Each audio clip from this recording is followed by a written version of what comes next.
Hi అండి, అందరికీ నమస్కారము. ఈరోజు శ్రీ సీతారామచంద్రుల వారి మంగళహారతి పాట పాడుకుందామండి.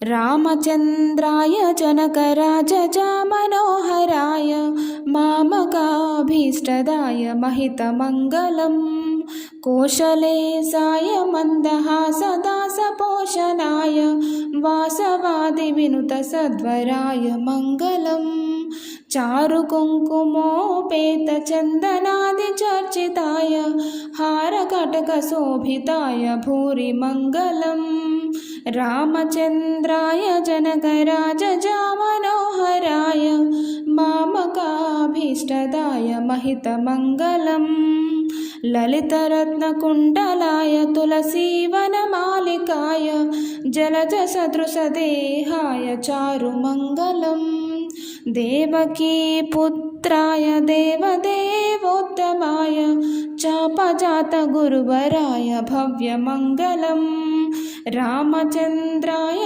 జనకరాజజ మనోహరాయ మామకాభీష్టదాయ మహితమంగళం పుండరీకాక్షాయ పూర్ణచంద్రాననాయ అండజాతవాహనాయ అతులమంగళం రామచంద్రాయ జనకరాజజ మనోహరాయ మామకాభీష్టదాయ మహితమంగళం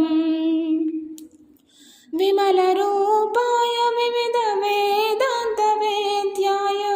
సుజనచిత్తకామితాయ సుభగమంగళం రామదాస మృదుల హృదయ తామరస నివాసాయ స్వామి భద్రగిరివరాయ సర్వమంగళం స్వామి భద్రగిరివరాయ సర్వమంగళం స్వామి భద్రగిరివరాయ సర్వమంగళం.